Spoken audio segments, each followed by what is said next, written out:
আজকে আমাদের আলোচ্য বিষয় হচ্ছে আমরা আমাদের জীবনের মূল্যায়নে অনেক ক্ষেত্রেই দেখতে পাই যেভাবে যে রেশিওতে জীবনের গ্রোথ হওয়ার কথা, কিন্তু বয়সের গ্রোথ হলো, জীবনের গ্রোথ হলো না। চাওয়ার সাথে পাওয়ার হিসাব মিলল না। আজকে মূলত আমাদের আলোচ্য বিষয় চাওয়ার সাথে পাওয়ার হিসাব না মেলানো হয়। জীবনের 10টা ল্যাকিংস আছে আমাদের, অথবা 10টা দিকে আমাদের ফোকাস দেওয়া দরকার। যেই 10টা বিষয়ের ফোকাসে জীবনের চাওয়া এবং পাওয়া মিলে যাবে ইনশাআল্লাহ। আমরা স্বভাবতই মানুষ, আমাদের চাহিদা এত বেশি, আমাদের চোখ এত উপরে যে আমরা আমাদের রবের প্রতি খুশি থাকতে পারি না। এই জন্য নবী আকরাম সাল্লাল্লাহু আলাইহি ওয়াসাল্লামের নির্দেশনা হচ্ছে সুখে থাকার একটা কৌশল, নিচে তাকাও। সুখে থাকতে কোথায় তাকাবে? কোথায় তাকাবে? আমি পড়ি, আমার পড়া মুখস্থ হয় না। ভাই, কয়টা সূরা আপনার আছে? 20-25টা সূরা মুখস্থ আছে, আলহামদুলিল্লাহ। একজনের 20-25টা সূরা মুখস্থ, তাও খুশি না। আরেকজন যুগকে যুগ পার করে দিছে, সূরা ফাতিহা, ইন্না আতাইনার, কুল হু আল্লাহ পড়ে। তার তুলনায় আল্লাহ আমার কিছু বেশি আছে। এমন এক হোটেলে গেছেন, চেয়ার টেবিল খাট পালং দেখে মাথাই নষ্ট, অথবা বন্ধুর বাড়িতে যে মাথাই নষ্ট। হায় হায়, কি আধুনিক ডাইনিং টেবিল, ফ্রিজটা কত বড় রে, ওরে সাংঘাতিক আধুনিক সিস্টেমের ওভেন, গ্রিলও হয়, আবার অন্য কাজও হয়, একের মধ্যে 5। মন খারাপ। কিন্তু আপনি যদি আবার নিচে যান, এমন মানুষ আছে, ডাইনিং টেবিল তো দূরের কথা, যার বাড়িতে একটা চৌকি নামের সম্বলও নাই।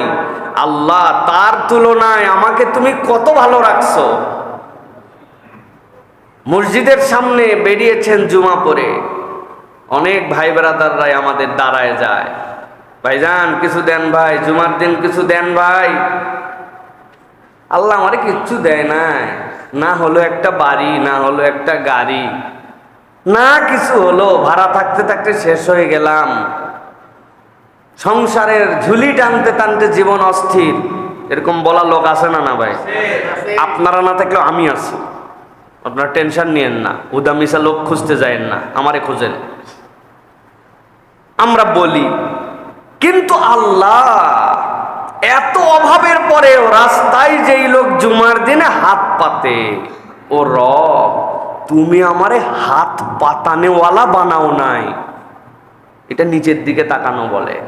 ভালো থাকতে চাইলে নিচে তাকাতে হয়, কিন্তু তারপরেও চাওয়া পাওয়ার হিসাব মেলে না। আমি আজকে আপনাদের কাছে সব সময় তো বলি সংক্ষেপে বলবো, কিন্তু বলতে বলতে লম্বা হয়ে যায়, কারণ পড়ালেখা করে আসার কারণে এটা না বলে দিলে আমার মনের মধ্যে শান্তি হয় না। প্রিয় ভাইয়েরা, চাওয়া পাওয়ার হিসাব মেলানোর জন্য জীবনের 10টা দিকের হিসাব আপনাকে মিলাতে হবে। আমি পয়েন্টগুলো আপনাদের কাছে একে একে বলবো ইনশাআল্লাহ। প্রত্যেকটা পয়েন্টের সাথে কোরআন সুন্নাহর যে বিষয়গুলি রিলেট করানোর জন্য চেষ্টা করব। চলেন তাহলে আমরা মূল আলোচনার মধ্যে প্রবেশ করি।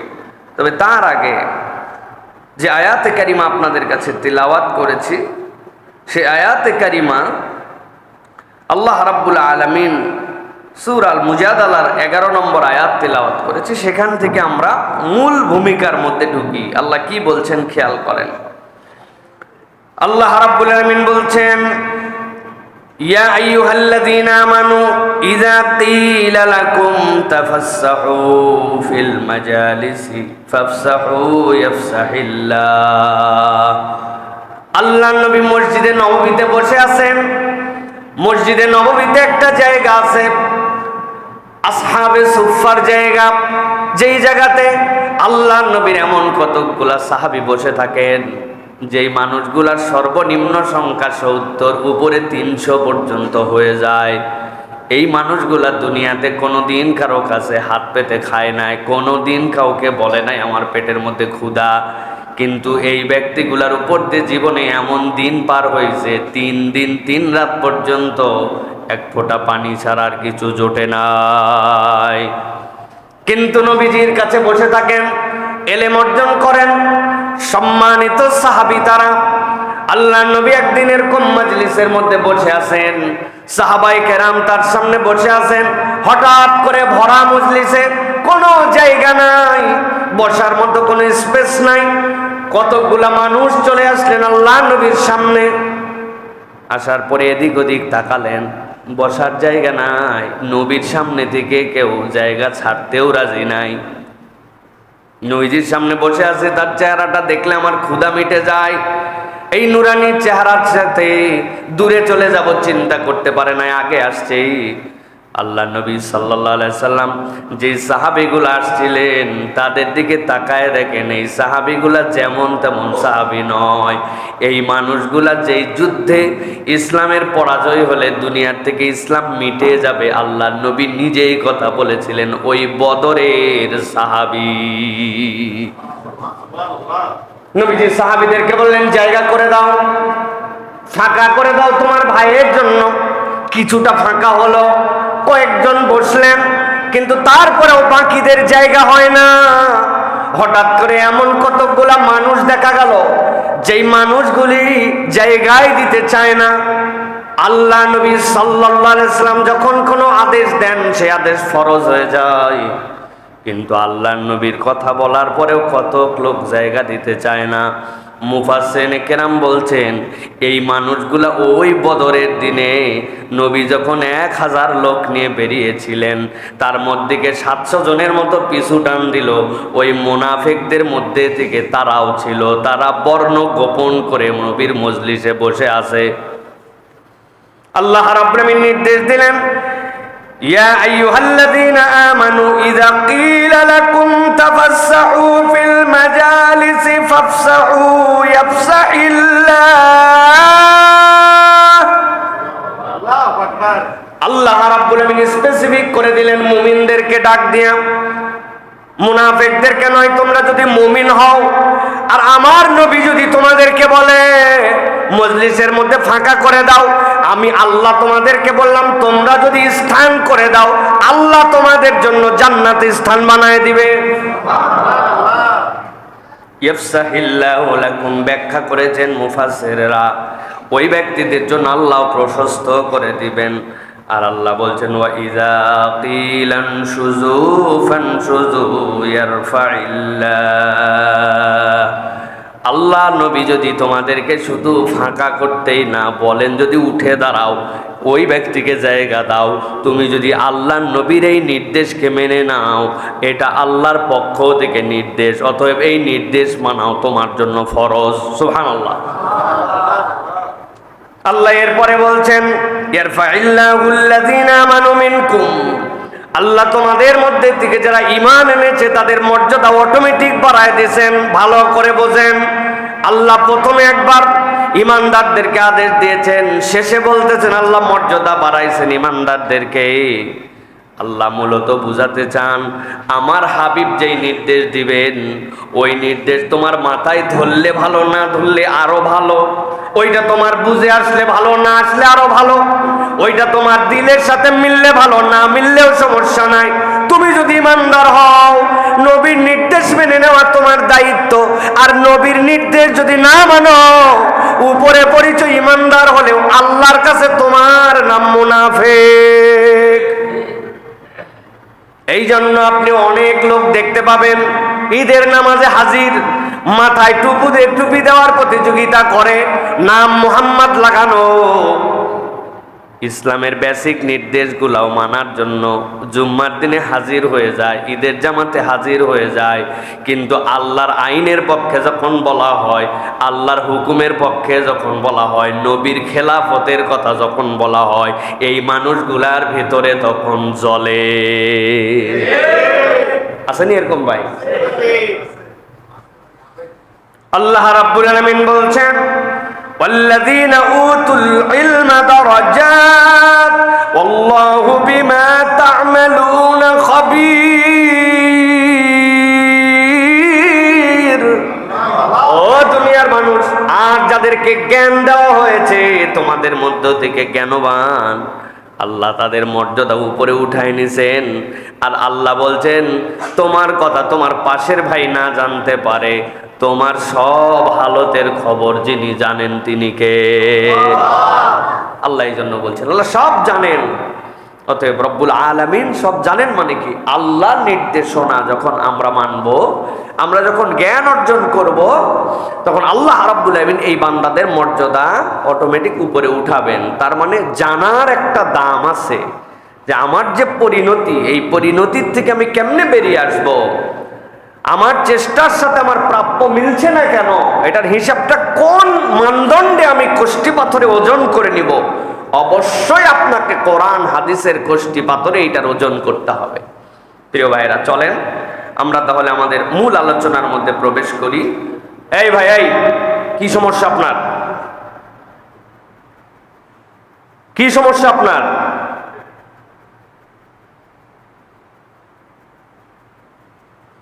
এই মসজিদের নিয়ম কানুন আগে জেনে তারপরে আসবেন। ওটা নিয়ে দাও তো। আপনি দাঁড়াচ্ছেন, এখানে 30টা ক্যামেরা আছে, আপনার মাথা দেখবে। 10:30টার মধ্যে এখানে আসতে হয়।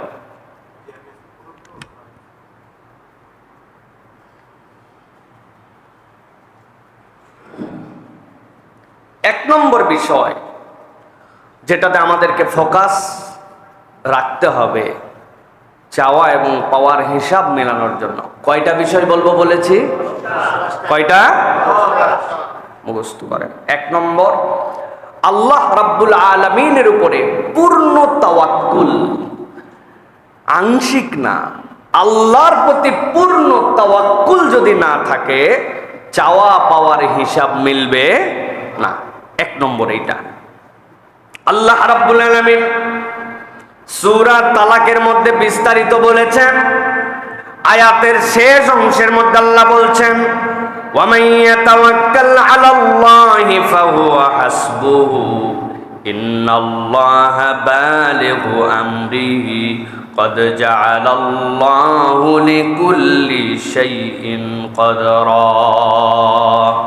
আল্লাহ বলছেন, ও দুনিয়ার মানুষ, আমি আল্লাহ তোমাদের জন্য শর্ত করে দিলাম, তুমি যদি আল্লাহ রাব্বুল আলামিনের প্রতি তাওয়াক্কুল করতে পারো, যথেষ্ট হবেন আল্লাহ তোমার জন্য।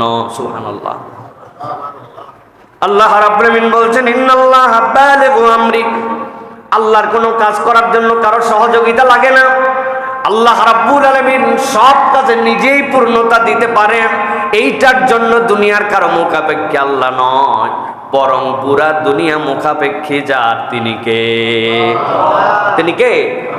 আল্লাহ। আল্লাহ বলছেন এই জন্য এর আগের আয়াতে আল্লাহ বলছেন, ওমাই ইয়াত্তাকিল্লাহ ইয়াজআল লাহু মাখরাজা ওয়া ইয়ারযুকুহু মিন হাইসু লা ইয়াহতাসিব। আল্লাহ বলছেন যে আল্লাহর প্রতি ভয় করে, আল্লাহ তার রিজিকের ব্যবস্থা করে দিবেন, এমন রিজিকের ব্যবস্থা করবেন সে গুণে শেষ করতে পারবে না। সুবহানাল্লাহ। শর্ত কি? শর্ত হচ্ছে পূর্ণ তাওয়াক্কুল। এই জায়গাতে আমাদের ঘাটতি আছে। এই তাওয়াক্কুলহীনতার কারণে, এই জায়গাতে শিরিক হয়ে যাওয়ার কারণে, এই জায়গায় আল্লাহর আগে অন্য কেউ আসার কারণে আমাদের ঝামেলা হয়। একটু বুঝাই দেয়, সংক্ষেপে বলি। ধরেন আমার একটা চাকরি দরকার, একজন সচিব সাহেব যদি এটা বলে দেন তাহলে এটা আমার জন্য হেল্প হবে। এই সচিব সাহেবের বলা, আমার এলাকার অমুক ব্যক্তিত্বের বলা, এটা নাজায়েজ নয়। কিন্তু আপনার চাকরিটা দরকার, এইটা আপনার রিজিকের তালাশি, আপনার সচিবের আগে, নেতার আগে, ব্যক্তির আগে, আপনার সবার আগে যদি আল্লাহর কথা না মনে হয় তাহলে ঝামেলা আছে। আপনাকে সবার আগে যার কথা আপনার স্মরণে আসতে হবে তিনি হচ্ছেন আল্লাহ। আল্লাহ চাইলে হবে, আল্লাহ না চাইলে হবে না। এরপরে আমার চেষ্টা তো আমি করব, এটা তো সুন্নত, এটা আমার তো দায়িত্ব। কিন্তু পূর্ণ তাওয়াক্কুল মানে সবার আগে আপনার দিলে আল্লাহ আসে কিনা। রাত্রে শরীরটা ম্যাজ ম্যাজ করতেছে, সকালে ডাক্তার দেখাবো, নবীর সুন্নাত ডাক্তার দেখানো। কিন্তু ডাক্তার দেখানোর আগে আপনার দিলে প্রথমে মনে হয়েছে কিনা, আল্লাহ তুমি ভালো মন্দ করতে পারো, তুমি একটু আল্লাহ ভালো করে দাও আমারে, আর আমি আমার সাধ্যের মধ্যে একটা ডাক্তার দেখাতে যাই, দেখি আল্লাহ কি করে। আপনার আল্লাহ আপনার সবার আগে আসে কিনা। যদি আপনার আল্লাহ সবার আগে আসে, আপনার তাওয়াক্কুলের ফুট স্টেপটা ঠিক আছে, নচেত আবার আপনাকে কারেকশন করতে হবে। হিসাব করে দেখেন আর হাত তোলেন যে কাদের কাদের কারেকশন করা লাগবে। আমার লাগবে, আপনাদের লাগবে? হ্যাঁ, যদি লাগে তাইলে এমনি ঠিক করতে হবে প্রিয় ভাইয়ের আমাদেরকে। হাদিসের মধ্যে আসছে, জানা হাদিস আমাদের না, নবী করিম সাল্লাল্লাহু আলাইহি ওয়াসাল্লাম বলছেন, লাউ আন্নাকুম তাওয়াক্কালতুম আলাল্লাহি হাক্কা তাওয়াক্কুলিহি লারুযিকতুম কামা তুরযাকুত তায়র। তোমরা যদি হাক্কা তাওয়াক্কুল, সঠিক আল্লাহ ভরসা করতে পারতে, কোনো চাকরি নাই, ব্যাংকে ডিপোজিট নাই, কোম্পানিতে কোনো অফার নাই, এলাকায় তার জন্য কেউ ধান লাগায় নাই, কিন্তু খালি পেটে সকালবেলা পাখি বেরিয়ে যে সন্ধ্যাবেলা যেরকম একটা পাখি খালি পেটে আসে না, তাওয়াক্কুলের মতো তাওয়াক্কুল করতে পারলে আল্লাহ একটা বান্দারও রিজিকের টেনশন রাখবেন না। সুবহানাল্লাহ। উদাহরণ এইটা। এই জন্য প্রিয় ভাইয়েরা, আমাদের জন্য এটা একটা শিক্ষা যে আমাদেরকে আল্লাহর প্রতি তাওয়াক্কুলের ক্ষেত্রে অগ্রগামী হতে হবে। প্রিয় ভাইয়েরা, তাওয়াক্কুল এটার শিক্ষা সাহাবায়ে কেরামকে পর্যন্ত নবীজি দিয়েছেন। নবী করিম সাল্লাল্লাহু আলাইহি ওয়াসাল্লাম আবু বকর রাদিয়াল্লাহু তাআলা আনহু গারে হেরায় গেলেন, গারে সাওরে গেলেন, হিজরতের সময় গিয়েছেন না? আবু বকর রাদিয়াল্লাহু তাআলা আনহু মাথা নিচু করে তাকায় আছেন, এমন লেভেল গারে সাওরে, আমিও উঠছি, অনেক উঁচু, 3টা গুহা এরকম করে পাশাপাশি গারে সাওরের মধ্যে, মুখ দেখা যায় না, কিন্তু যখন এক সমাজে বেশি বেশি চলাফেরা করে তখন পা দেখেও মানুষকে মানুষ আইডেন্টিফাই করতে পারে যে এই পাটা কার। আবু বকর রাদিয়াল্লাহু তাআলা দেখছেন ওরা 100 উটের লোভে, নবী হত্যার নেশায়, আগের রাত্রের ব্যর্থতার লজ্জাকে ঢাকার জন্য হন্যে হয়ে খুঁজতে খুঁজতে উপর পর্যন্ত উঠে আসছে। মাথাটা নিচু করলেই নবী আর আবু বকরকে দেখে ফেলবে। শুধু মাথা নিচু করতেছে না কেন, এটাই একটা আশ্চর্য ব্যাপার। আবু বকর চিনতেছেন এটা কারা কারা। আবু বকর রাদিয়াল্লাহু তাআলা ভয় পেয়ে গেছেন। ভয় পেয়ে আল্লাহর নবীর কাছে বলছেন, ইয়া রাসূলুল্লাহ, আপনি আর আমি কেমনে কি? আল্লাহর নবী বলতেছেন, আবু বকর থামো তো। ইজ হুমা ফিল গার ইজ ইয়াকুলু লিসাহিবিহি লা তাহজান ইন্নাল্লাহা মা'ানা। কি বলে আবু বকর? তুমি আর আমি মানে আল্লাহ আমাদের সাথে আছে, টেনশন করো না। আবু বকর রাদিয়াল্লাহু তাআলার ঈমানকেও শান দিয়ে দিয়েছেন নবীজি সাল্লাল্লাহু আলাইহি সাল্লাম। সাহাবী পর্যন্ত ঘাবড়াইছেন, কার জন্য? নিজের জন্য না, নবীর জন্য। আর আল্লাহ নবী এমন কথা বলছেন, আল্লাহ কোরআনে ওইটা দিয়ে দিয়েছেন, লা তাহজান ইন্নাল্লাহা মা'ানা। যার আল্লাহ আছে তার কারে লাগে? সুবহানাল্লাহ। এই জন্য আমি অনেক সময় বলি, একটা অনুভূতি নিয়ে চলা শেখেন ভাই। কথা বলিস না, সাবধানে কথা বলিস। চেয়ারম্যানের লোক, ওরে বাবা, আগামীতে যে ক্ষমতা আসবে ওই দলের লোক, ওরে গরম আছে না ভাই? মন্ত্রীর লোক, এমপির লোক, অমুক কোম্পানির মালিক পক্ষের লোক, ম্যানেজারের লোক। আমি বলি, এই সব অনুভূতির বাহিরে আপনি যদি একটা অনুভূতি হৃদয়ে রাখতে পারেন, কথা কইস না, আল্লাহর লোক। বলা যাবে না এটা? এটার গল্প শুনাইছে না?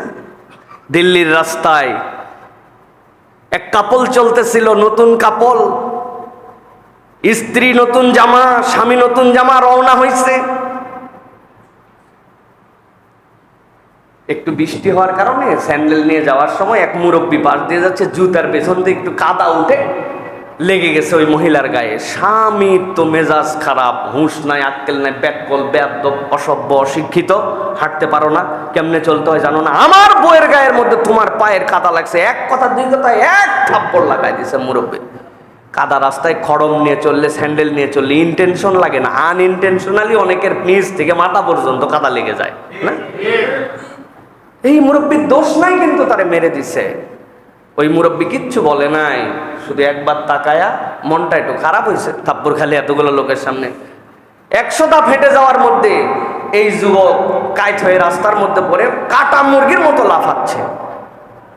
এই মহিলা যে সাথে ছিল বুদ্ধিমতী মেয়ে, সে চিন্তা করছে কিছু হয় নাই, থাপ্পড় দেওয়ার 100 মিটারের মধ্যে 100 হাতের মধ্যে ঘটনা ঘটলো। লোকজন জড়ো হয়েছে, কি হয়েছে কি হয়েছে? কয় ওই মুরব্বী আমার স্বামীরে মাইরে ফেলাইছে। মুরব্বীরে ধরে নিয়ে আসছে, কয় আমি কোথায় মারলাম? উল্টানে এই আমারে থাপ্পড় দিছে। জিজ্ঞাসা করতে, কয় না না, থাপ্পড় দেওয়ার পরের ঘটনা, কিছু একটা হয়েছে নিশ্চয়, আপনি কি করছেন বলেন। শেষে মুরব্বী বলছে, আমি ওয়াল্লাহি আমি কিছু করি নাই, তবে ফিল হয়েছে হৃদয়ের মধ্যে এরকম যে এই মহিলাকে এই স্বামীটা অনেক পছন্দ করে, এজন্য তার গায়ে কাদা লাগছে, জন্য সহ্য করতে পারে নাই। বকা দিতে পারতো, কিন্তু মেজাজ এত চড়ছে যে মুরব্বির গালে পর্যন্ত থাপ্পড় দিছে। আমার দুনিয়ায় কোনো পাওয়ার নাই, কিছু নাই, কিন্তু আমি একজনকে মহব্বত করি, তিনি হচ্ছেন আমার বন্ধু আল্লাহ। ওর বন্ধুর গায়ে কাদা লাগলে সে যদি সহ্য করতে না পারে, অন্যায় না হওয়ার পরেও কারো গায়ে যদি হাত তোলে কেউ, তাহলে আমার বন্ধু যদি কোনো অ্যাকশন নেয় আমি কি করতে পারি? এটাই হচ্ছে আমি আল্লাহর লোক। লোক হতে হলে আমাকে আল্লাহর লোক হতে হবে। লা তাহজান ইন্নাল্লাহা মা'ানা, ভরসার মতো ভরসা আল্লাহর মধ্যে করতে হবে, ধান্দাবাজি ভরসা না। এইটার জন্য ইসলামের উপরে ইস্তেকামত থাকতে হবে। তাহলে 1 নম্বর দিক হচ্ছে আমাদের জন্য যে আল্লাহর উপর পূর্ণ ভরসা, মনে থাকবে ইনশাআল্লাহ। এবার 2 নম্বর যেটা, সেটি হচ্ছে নিয়তের পবিত্রতা। আমাদের অধিকাংশের নিয়তের ঘাপলার কারণে আমরা আমাদের জীবনের চাওয়া পাওয়ার হিসাব মিলাতে পারি না। নিয়ত আমাদের ঠিক নাই, এই জন্য আমাদের নিয়তকে ঠিক করতে হবে। হযরত আমিরুল মুমিনিন ওমর ইবনুল খাত্তাব রাদিয়াল্লাহু তাআলা থেকে যে হাদিস প্রতিটা বাঙালির মুখস্থ, তিনি বলেছেন, সামি'তু রাসূলুল্লাহি সাল্লাল্লাহু আলাইহি ওয়াসাল্লাম ইয়াকুল ইন্নামাল আ'মালু বিন্নিয়াত ওয়া ইন্নামা লিকুল্লি ইমরিইম মা নাওয়া।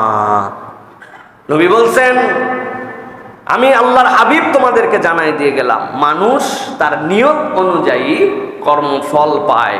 সে যেরকম নিয়ত করে সেই রকম নিয়তি পায়।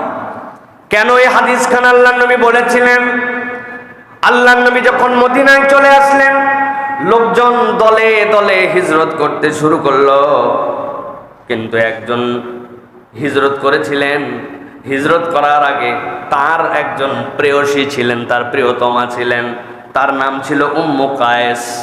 এই উম্মু কায়েস আগেই মদিনায় আসছে, আর সে বলে আসছে, তুমি যদি মদিনায় যাও তোমার জন্য আমি মদিনায় যাব। হিজরতটা ইসলামের জন্য হয় না, হিজরতটা হয়েছে ওই মহিলার জন্য। এই জন্য মদিনাবাসী মুহাজিরে উম্মে কায়েস বলে তাকে ডাকতে শুরু করলো। এই লোক আল্লাহর জন্য, আল্লাহর নবীর জন্য, দ্বীনের জন্য মদিনায় আসে নাই, এই লোক হিজরত করেছে এই মহিলার জন্য। আল্লাহর নবী এমন একটা হাদিস দিলেন, ইমাম বুখারী রাহমাতুল্লাহি আলাইহি সকল হাদিসের আগে যে হাদিসটা নিয়ে আসলেন, নিয়ে আসার পরে কিয়ামত পর্যন্ত মানুষের জন্য জানায় দেওয়া হলো, বান্দা যা নিয়ত করে সেইটাই তার আমলে সম্পৃক্ত হয়।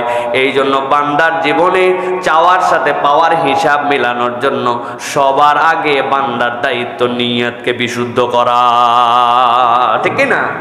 নিয়ত, বিশুদ্ধ নিয়ত, এইটা আমাদের জন্য বিরাট বড় একটা দামি জিনিস। এই জন্য বারবার নিয়ত শুধরাতে হয় ভাই। নিয়তের দ্বারা উম্মতে মুহাম্মদীকে আল্লাহ যে সম্মান দিয়েছেন, অন্য কোন উম্মত এই সম্মান পায় নাই। সুবহানাল্লাহ। নিয়তের দ্বারা, নিয়ত উম্মতে মুহাম্মদীর জন্য স্বয়ং ইবাদত। বুঝাতে পারছি ভাই? আল্লাহ যদি তৌফিক দেয়, ইনশাআল্লাহ আমি 10 বার হজ করব। আল্লাহ যদি আমাকে তৌফিক দেয়, আমি 100টা এতিমের দায়িত্ব নিয়ে নিব। নিজের চলা কঠিন, উনি 100 এতিমের দায়িত্ব নিবে, কিন্তু এটা যদি দিল থেকে আল্লাহর দিকে তাকায় বলে, এই নিয়তের কারণে ওই বান্দা সওয়াব পাবে। সুবহানাল্লাহ। আর কোন উম্মতের জন্য এই বৈশিষ্ট্য ছিল না। এই উম্মত খারাপ নিয়ত করলে আল্লাহ গুনাহ দেন না, আর ভালো নিয়ত করলে আল্লাহ একটা ইন্টেনশনের কারণে তাকে সওয়াব দেন। সুবহানাল্লাহ। এখন আমাদের অধিকাংশ জায়গাতে নিয়তের মধ্যে গড়বড় হয়ে যায়। দান করতেছি, কিন্তু একটু ডানে বামে লোক থাকলে দিলে, একটু জানালে ভিতরে একটুখানি পুলক অনুভব হয়, এইগুলা যদি হয়, এগুলো শিরকে আসগর হয়ে যেতে পারে। এই জন্য নিয়ত শুধরানো, বারবার নিয়ত ঠিক করা যে আমার নিয়তটা যেন নিরেট আল্লাহ এবং তার রাসূলকে সন্তুষ্ট করার জন্য হয়।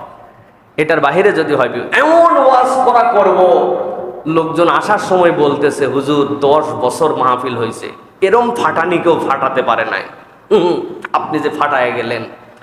আমার ভিতরে একটা উত্তেজনা তৈরি হয়ে গেলে দিচ্ছি বাবা, যে ইচ্ছা দেওয়া ওয়াজও হয়েছে, লোক হয়তো উপকৃত হয়ে যাবে, কিন্তু উপকার যারটা হয় নাই সেটা আমার নিয়তটা যদি এরকম হয়, আর আমার নিয়ত যদি হয় আল্লাহ যাই বলি তোমার কথা এটা যেন তোমার হেদায়েতের জন্য জরুরি হয়, মানুষের কাছে যেন এটা গ্রহণ হয়, আল্লাহ এটার উপর আমাকে আমল করার তৌফিক দান করো, সঠিকটা তোমার পক্ষ থেকে নিয়ামত, ভুলটা আমার ব্যর্থতা। এরপরে হাদিয়াও খাওয়া হয়েছে, খাওয়াও হয়েছে, লোকও বলছে, কিচ্ছু যায় আসে না, কিন্তু এই নিয়ত এটা বারবার এই জন্য শুধরাতে হয়। ভুল হয় আবার নিয়ত শুধরাও, আবার নিয়ত ঠিক করো।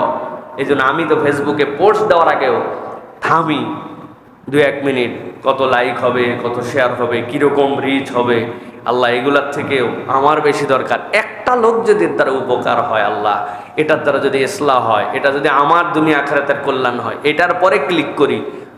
এইটুকু একটু নিয়ত শুধরাই, কারণ আমি তো মানুষ, আমার মধ্যেও দুনিয়াবিতা ঢুকে আসতে পারে। এই জন্য প্রিয় ভাইরা, আমার চাওয়া পাওয়ার হিসাব মেলানোর জন্য নিয়তের বিশুদ্ধতা অনেক বেশি গুরুত্বপূর্ণ। 1 নম্বর কি বলেছি? আল্লাহর প্রতি, সবাই বলেন 2 নম্বর নিয়তের। প্রত্যেক পয়েন্ট শেষ করে আবার 3টা করে আগের থেকে আবার আগাবো। এবার 3 নম্বরে চাওয়া পাওয়ার হিসাব মিলানোর জন্য খুব জরুরি হচ্ছে ইলম অর্জন করা। ইলম না থাকলে আপনার শরীয়ত, যেই শরীয়ত আল্লাহ আপনাকে নিয়ামত হিসাবে দিয়েছেন, এই শরীয়তের জ্ঞান যদি আপনার মধ্যে না থাকে, তাহলে এই মানুষ কখনো চাওয়া পাওয়ার মৌলিক হিসাবে নিজেদেরকে মিলাতে পারবে না। এটা আল্লাহ রাব্বুল আলামিন বলেছেন, আপনাদের কাছে তেলাওয়াত করেছি, ইয়ারফাইল্লাহু আল্লাযীনা আমানু মিনকুম ওয়াল্লাযীনা উতুল ইলমা দারাজাত আল্লাহু বিমা তা'মালুনা খাবীর। আল্লাহ রাব্বুল আলামিন বলছেন, তোমাদের মধ্যে ওই মানুষগুলার দাম আল্লাহর কাছে সবচেয়ে বেশি যারা ঈমান আনার পরে এলেমওয়ালা। সুতরাং এই এলেম মানে যেমন তেমন এলেম নয়, এই এলেম হচ্ছে ওই এলেম যেইটা দ্বারা আপনি আল্লাহকে চিনেন, আল্লাহর রসুলকে চিনেন, আল্লাহর আদেশ জানেন, আল্লাহর নিষেধ জানেন, কেবল জানেনই নাই, ওই এলেম অনুযায়ী আপনি আপনার জীবনে সেটার বাস্তবায়ন করেন। আল্লাহ বলছেন এই মানুষগুলার মর্যাদা দুনিয়ার মানুষ বাড়ায় না, আল্লাহ তাদের মর্যাদা উচ্চ করে দিয়েছেন। সুবহানাল্লাহ। অতএব ইলম জানতে হবে প্রিয় ভাইরা। হালাল হারাম জানে না, হ্যাঁ, পাক না পাক জানে না, দুনিয়ার শ্রেষ্ঠ পুরস্কার নিয়ে বসে আছে, বাপের জানাজা পড়তে জানে না। আছে না ভাই এরকম? আহা, কি আক্ষেপ, কি দুর্ভাগ্য আমাদের জীবনে। জানাজার সময় জোরে পড়তে হয় না, তো চুপ করে থাকতে হয়। অতএব যেমনি ইচ্ছে তেমনি পার হয়ে গেল, কেউ বুঝলো না। কিন্তু লজ্জা, শেম, যে বেতের পরে দোয়াই কুনুত জানে না, নামাজ পড়ে সানা জানে না, হ্যাঁ, পাক না পাকের ন্যূনতম মাসলাটুকু জানে না, অথচ বাপ তাকে নিয়ে অনেক গর্ব করে, ও লেভেল ফাটায় ফেলছে, বিদেশ থেকে স্কলারশিপ নিয়ে আসছে, কত ধরনের যোগ্যতা, ক্যালকুলাস জানে, ইংরেজি জানে, আইএলসে অনেক টপ স্কোর করছে, কত যোগ্যতা তার, কিন্তু শরীয়তের বেসিক জানে না। এই জন্য আপনি আপনার চাওয়া আর পাওয়ার হিসাব কখনো বরাবর করতে পারবেন না, কেননা আল্লাহ বলেছেন যে জ্ঞানওয়ালা তার মর্যাদা আল্লাহ বাড়ান। তো আল্লাহর জ্ঞান নাই, তো আপনার মর্যাদা দুনিয়ার কাছে বাড়লেও তো আল্লাহ রাব্বুল আলামিনের কাছে বাড়ে নাই, তো আপনার চাওয়া পাওয়ার হিসাব মিলবে কেমনে? এই জন্য প্রিয় ভাইয়েরা, এই ইলম অর্জন এটা আমাদের জন্য অত্যন্ত গুরুত্বপূর্ণ। প্রিয় ভাইরা, জ্ঞান সাহাবায়ে কেরামের মধ্যে আল্লাহ নবী দোয়া করেছিলেন ইবনে আব্বাস রাদিয়াল্লাহু তাআলার জন্য, আল্লাহুম্মা ফাক্কিহু ফিদ্দীন ওয়া আল্লিমহু তা'ওয়িল। এইটার প্রভাব কি ছিল জানেন? হযরত ইবনে আব্বাস মদিনায় শীতের রাত, ওই শীতের রাতের মধ্যে উনি মদিনায় এক সাহাবীর দরজার সামনে বসে আছেন। মানুষ জিজ্ঞাসা করলো, এত গভীর রাত তাও আপনি দরজার সামনে বসে আছেন? উনি বললেন আল্লাহর নবীর কোনো হাদিস সংগ্রহ করার ওইটা আমার কাছে সবচেয়ে প্রিয়, এই জন্য তাকে বলা হতো হিব্রুল উম্মাহ, উম্মতের জ্ঞান সমুদ্র। এটা জ্ঞানের প্রতি তার যে আকর্ষণ, এইটাই তার মর্যাদা কিয়ামত পর্যন্ত উম্মতে মুহাম্মাদের কাছে উচ্চ করে দিছে। সুবহানাল্লাহ। এই জন্য প্রিয় ভাইরাই, জ্ঞান লাগবে। প্রকৃত জ্ঞান অর্জন শুধু মেধা নয়, অধ্যাবসায় এবং বিনয়তার সাথে লাগে। একটা বিখ্যাত গল্প আমরা পড়েছিলাম এর আগে। একজন বিশাল জ্ঞানী বিচারক ছিলেন। উনি যখন অসুস্থ হয়েছেন, তো উনার সমুদয় সম্পদের যেগুলা ওয়ারিস নামায় যাবে কিন্তু উনি একটা ওসিয়ত করছেন। ওসিয়ত করে বলছেন, বাবা আমার 17টা উট আছে, এই 17টা উটের 3 ছেলেকে আমি ভাগ করে দিলাম। একজন 2 ভাগের 1 ভাগ পাবে, একজন 3 ভাগের 1 ভাগ পাবে, একজন 9 ভাগের 1 ভাগ পাবে।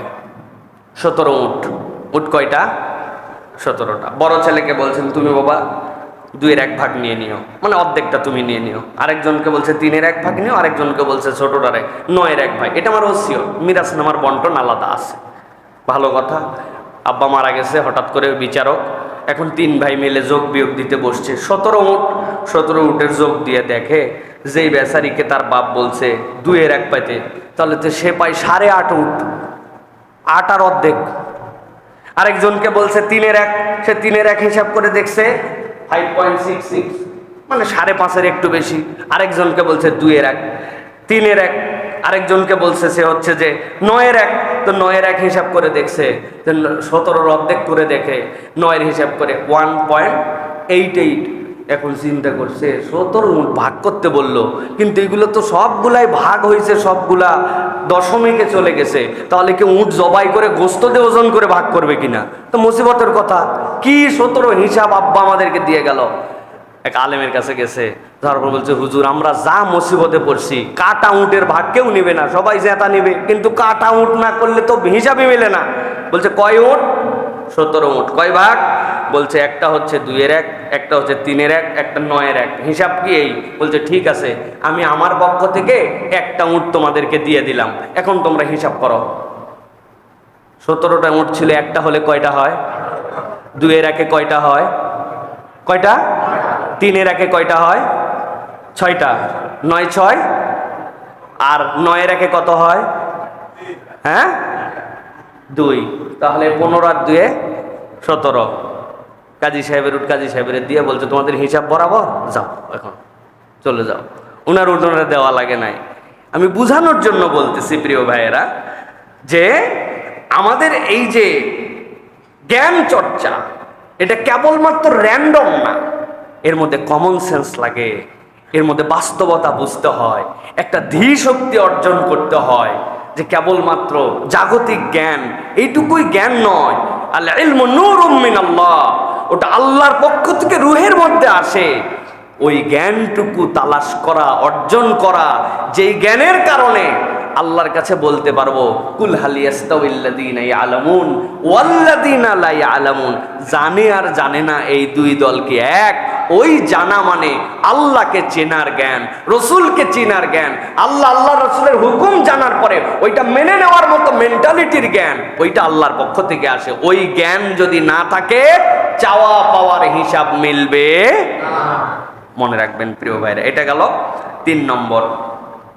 4 নম্বরে সালাত। চাওয়া পাওয়ার হিসাব মেলে না, সালাতের সাথে আমাদের সম্পর্ক এবং সালাতের যে আমাদের পদ্ধতি, সেই জায়গায় আমাদের ত্রুটি আছে। ইন্নাস সালাতা তানহা আনিল ফাহশাই ওয়াল মুনকার, সূরা আনকাবুতের 45 নম্বর আয়াত, সবাই জানি আমরা। সুতরাং আমার সালাত আমাকে অন্যায় থেকে ফিরায় না, কাজ করে না, বদমাইশি ছাড়ে না, আবার সালাত আদায় করে। ব্যাপারটা কি? তার মানে বুঝতে হবে সালাতে আরো তার মনোনিবেশ করতে হবে। ওই সালাতের কোথাও না কোথাও তার ঘাপলা আছে, ওই ঘাপলাটা সারতে হবে। কিন্তু সালাতটাই বলে বাদ দিয়ে দেওয়া যাবে না। সালাত বাদ দেওয়া যাবে? আপনারা যদি আমার রেগুলার মুসল্লি হন, তাহলে বলে থাকেন, আপনাদের কাছে গল্প বলেছি যে 1 আর 0, সালাত হচ্ছে মানব জীবনের 1। মনে আছে আপনাদের? সবার মনে নাই। এক লোক বলছে যে একজন বদমাইশি করে, মিথ্যা কথা বলে, দুষ্কামি করে, আবার নামাজ পড়ে। আরেকজন বদমাইশি করে না, মিথ্যা কথা বলে না, মানুষের সহযোগিতা করে, দান খয়রাত করে, কিন্তু নামাজ পড়ে না। নামাজ পড়ে আর এগুলো শয়তানি করে। আর নামাজ পড়ে না কিন্তু এগুলো ভালো কাজ করে। কোন বেটা ভালো? আন্দাজি বললে হবে না। যে বেটা নামাজ পড়ে না কিন্তু মানুষের অন্তত ক্ষতি করে না, এই লোকটা ভালো ওই লোকের হিসাবে। কিন্তু এক বুজুর্গ এটার হিসাব মিলাই দিয়েছে যে বাবা, একটা বোর্ড, এই বোর্ডের মধ্যে তুমি অনেকগুলা শূন্য লিখছো। এক শূন্য মান কত? শূন্য। আরেক শূন্য মান কত? শূন্য। আরেক শূন্য মান কত? শূন্য। এবার বলছে যেগুলো মুছো, এবার এক লেখো। এক লিখছো, এবার বাম পাশে একটা শূন্য দাও। কত? এক। বামে দুইটা শূন্য দিলে, বামে তিনটা দিলে, এবার ডান পাশে একটা শূন্য দাও। কত? দুইটা, তিনটা, পাঁচটা, 1,00,000। তো মানব জীবনে আপনি যে সেন্সেই যান, যার জীবনে এক মানে ইমানের পরে সালাত নাই, তার বাকি কোনো আমল নামায় আমলে কাউন্ট হয় না। এই জন্য ইমানের পরে সবচেয়ে বড় আমল হচ্ছে সালাত। আল্লাহ নবী বলছেন, কাফের মুশরিকের ইমানের পার্থক্যই হচ্ছে সালাত। সুবহানাল্লাহ। তার মানে সালাত বাদ দেওয়া যাবে না, কিন্তু হিসাব মিলতেছে না মানে কারেকশন করতে হবে, ঠিক করতে হবে। আমি কমন কারেকশন 3টা আপনাদেরকে দিছি। আমি এক ধারসে ওয়াজ করে যাব আর আপনারা এক ধারসে শুনে যাবেন আর মনে রাখবেন না, এটা মুসিবতের কথা। 1 নম্বর কি বলছি? সালাতের রুকু সেজদার তাসবিহাত বাড়াতে হবে। বলছি না ভাই, 7 তাসবির নিচে আমার কোনো রুকু সেজদা হবে না। 2 নম্বর বলছি, সব সময় সালাতে দাঁড়ানোর পরে চোখকে স্থির রাখতে হবে, একদম সিজদার জায়গায় সুই যেরকম একদম ফোকাস, লেজার লাইটের মতো আপনার ফোকাস রাখতে হবে, এদিক ওদিক তাকানো যাবে না। আর 3 নম্বর কি বলেছি আপনাদের জন্য? 3 নম্বর বলেছি, আস্তে আস্তে সালাতের ভিতরের দোয়া তাসবিহগুলার অর্থগুলা মুখস্থ করার জন্য এবং বোঝার জন্য চেষ্টা করতে হবে। এই 3 প্র্যাকটিস, প্রাথমিক প্র্যাকটিস, এইটা শুরু হলে আপনার নামাজ আল্লাহর কাছে 70% সুন্দর হয়ে যাবে ইনশাআল্লাহ। সুতরাং আমাদেরকে সালাতের ক্ষেত্রে এটা নির্দেশনা মানতে হবে প্রিয় ভাইরা। নবী করিম সাল্লাল্লাহু আলাইহি ওয়াসাল্লাম বলেছেন, বুনিয়াল ইসলামু আলা খামসিন, শাহাদাতি আল্লা ইলাহা ইল্লাল্লাহ, 1 নম্বর শাহাদা দেওয়া, 2 নম্বরে ওয়া ইকামিস সালাহ ওয়া ইতাইজ যাকাত, তোমাদের 2 নম্বরটাই হচ্ছে সালাত আদায় করা। অতএব সালাতের সাথে সম্পর্ক নাই, দুনিয়ার সব হিসাব বরাবর করে ফেলবেন, এত সস্তা বিষয় নয় প্রিয় ভাইরা। যুদ্ধক্ষেত্রেও সাহাবীরা সালাত ছাড়েন নাই। একদল 2 রাকাত পরে দাঁড়ায় গেছেন, আরেক দল 2 রাকাত পড়ছেন। যুদ্ধ জীবন মরণের প্রশ্ন, সেখানেও সালাত বাদ দেন নাই। আমাদের বাচ্চারা সবসময় সালাত আদায় করে, মুসলিম পরিবারে সালাত আদায় করে, কিন্তু পিকনিক যখন হয়, বিয়ে বাড়ির যাত্রা যখন হয়, তখন সব নামাজ কালাম বাদ। যে বেটা জীবনে গান শোনে নাই, ওরও বাসের ভিতর থেকে ঢিষ্টি ঢিষ্টি ঢিষ্টি ঢিষ্টি, আরে গরম। আমি একজন দাঁড়িয়ালা একজন নামছে, বললাম ভাই কি ব্যাপার? কই হুজুর, বছরে একদিন তো বাচ্চা কাচ্চা মানুষ করে, আস্তে আস্তে ঠিক হয়ে যাবে। দেখলাম উনিও এর সাথে আছে। তো এখন কিচ্ছু বলার নাই প্রিয় ভাই। সুতরাং এইগুলা কোনো জায়গায় সালাত মাফ নাই। হুঁশ যতক্ষণ সালাত ততক্ষণ। বলেন, হুঁশ যতক্ষণ, হুঁশ যতক্ষণ, বাস, কোনো ছাড় নাই প্রিয়। এই জন্য সালাতের কোনো ফিদিয়া হয় না। হুঁশ নাই, আইসিইউর মধ্যে 7 দিন থেকে মারা গেছে, ফিদিয়া লাগবে না, আল্লাহ এটা মাফ করে দিবে। আমার বান্দা হুঁশে ছিল, সালাত আদায় করছে। হুঁশ নাই, হুকুম নাই, বাস শেষ। শুয়ে বসে কাত হয়ে চিত হয়ে কিবলার দিকে, কিবলার উল্টা দিকে, নো প্রবলেম, কিন্তু সালাত আপনাকে আদায় করে ফেলতে হবে। সুতরাং এটা হচ্ছে আমাদের 3 নম্বর বিষয় প্রিয় ভাইয়েরা। 4 নম্বর বিষয়, 1 নম্বর, 2 নম্বর, গুড, 3 নম্বর ইলম, 4 নম্বর মাশাআল্লাহ, গুড। এবার চলেন 5 নম্বরে যাই আমরা, সময়ের মূল্য। সবাই জানি আমরা, কিন্তু আল্লাহ রাব্বুল আলামিন ভিন্নভাবে বলেছেন। আল্লাহ কসম করেছেন, ওয়াল আসর ইন্নাল ইনসানা লাফি খুসর ইল্লাল্লাযিনা আমানু ওয়া আমিলুস সলিহাত। আল্লাহ বলছেন দুনিয়ার সব মানুষ ক্ষতির মধ্যে আছে, আর ক্ষতিটার কসম আল্লাহ সময় দিয়ে করেছেন। ভালো করে বোঝেন, এই কোরআনের এই সূরার তাফসীর করার সময় ইমাম শাফি রহমতুল্লাহ আলাইহি থেকে কওল এসেছে, তিনি বলছেন, ও দুনিয়ার মানুষ, আমার আল্লাহ যদি পুরা কোরআনে আর কোনো সূরাই না দিতেন, কোনো আয়াত না দিতেন, কোরআনের আর কোনো কিছু না আসতো, কিন্তু যদি সূরা আসরটুকু যদি আসতো, এইটুকুই একটা বান্দার জীবনে হেদায়েত পাওয়ার জন্য যথেষ্ট হয়ে যেত। কোরআনের সব বুঝ তিনি বলছেন এর মধ্যে আল্লাহ ঢুকায় দিয়েছে। আল্লাহ ওয়ালা আসরের কসম কেন করলেন? আমরা সাধারণভাবে সময় সময় বলে শেষ করে দিচ্ছি। ইমাম শাফি তালাশ করতেছেন কি মূলত আল্লাহ বুঝাতে চান। একদিন হাটের মধ্যে, বাজারের মধ্যে গেছেন, যাওয়ার পরে খেয়াল করে দেখেন এক লোক বাজারের মধ্যে চিৎকার করে করে হাঁক দিচ্ছে।